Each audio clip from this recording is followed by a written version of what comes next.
बयानबाजी करते हैं, घटिया स्तर की बयानबाजी करते हैं। भारतीय किसान संघ फसल की नफाबख्श कीमत तय करने के मुतालबे को लेकर आज मुल्क की सतह पर एहतजाज कर रहा है। भारतीय किसान संघ आरएसएस की ज़िले तंजीम है। बीकेएस का किसानों की हिमायत में एहतजाज करना मोदी सरकार के लिए बड़े झटके के मुतरादिफ है। दिल्ली समेत मुल्क भर में तकरीबन 600 से ज्यादा अजला में धरना भी दिया जा रहा है। संघ का मुतालबा है कि हर फसल के लिए नफाबख्श कीमत का तयन किया जाना चाहिए।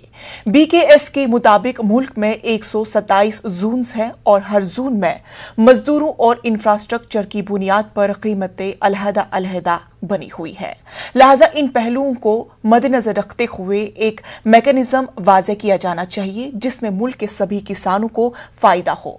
बीकेएस का मानना है कि कुछ फसलों की एमएसपी पर तवज्जो देने के बजाय हुकूमत को हर फसल की नफा बख्श कीमत तय करने पर गौर करना चाहिए। इस वक्त हम जंतर मंतर पर हैं। मैं आपको ये तस्वीरें दिखा देता हूँ कि किस तरीके से यहाँ पर तकरीबन 2 से 3 दर्जन के करीब लोग हैं। कहना चाहिए कि ये जो एहतजाज है ये काफ़ी हद तक फीका है। बहुत ही कम लोग यहाँ पर पहुँचे हैं। कुछ परमिशन को लेकर दिक्कत रही, कुछ कोरोना की बात है, तो ये तमाम चीज़ें हैं। लेकिन उस सब के बावजूद इस जो किसान संघ है, जो आरएसएस का संगठन है, ये इसकी तरफ से ये कहा जा रहा है कि हमें प्रॉफिटेबल हमारी फसल बिकनी चाहिए, हमें वो मूल्य मिलना चाहिए, हमें लाभकारी मूल्य की मांग कर रहे हैं।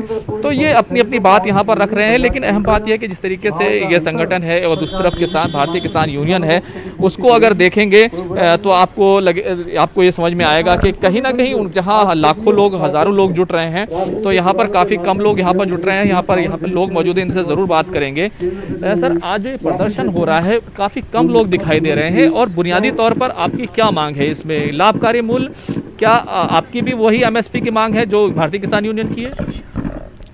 देखिए, सुबह कल से असमंजस की स्थिति पैदा की दिल्ली पुलिस ने, और ये बड़ा दुर्भाग्यपूर्ण है कि हमने करीबन 28 दिन पहले, 22 दिन पहले 14 अगस्त को लिख करके दिया और हमको कल तक भी कोई पावती नहीं दी गई कि भाई ये कैंसिल है। अगर आप लोग भी एमएसपी और लाभकारी मूल्य चाहते हैं तो फिर आप उनके साथ शामिल क्यों नहीं है? ये जो किसानों के लिए कानून आए हैं, उनको लेकर के आपकी क्या राय है? श्रीमान जी, उनमें और हम में अंतर है। हम राष्ट्रवादी संगठन है। हम जैसे आदमी की 2 आँख हैं, एक आँख से जितना किसान प्यारा है उतना ही हमें राष्ट्र प्यारा है। वो राष्ट्र के लिए कुछ भी कर सकते हैं, राष्ट्रीय बदनामी कर सकते हैं, राष्ट्र के लिए बाहर से धन दे सकते हैं और सरकार के खिलाफ बोल सकते हैं, बाहर देशों में बदनामी कर सकते हैं। हमें उतना ही राष्ट्र प्यारा है जितना किसान प्यारा है। ये जो 3 कानून आए हैं, सरकार लाई है, इस पर आपकी क्या राय है? वो तो कह रहे हैं इसको रद्द कर दीजिए। ऐसा है कि रद्द करने की ज़रूरत नहीं है। इसमें कुछ चीज़ अच्छी भी हैं, जो कमी है उनको दूर कर दिया जाए। अगर जो किसान के पर असली बात तो ये है कि सरकार ने जो कमी की है वो ये की है कि जो कानून बनाती है, जो ज़मीन से जुड़े हुए किसान हैं, मेरी 76 साल की उम्र होगी, मैंने बहुत सरकार देखी हैं, आई हैं, गई हैं, पर बाकी ये है कि सरकार को किसानों की समिति, सलाहकार समिति बनानी चाहिए, उनसे सलाह लेकर कानून बनाने चाहिए। उनका मूल्य खेती का है।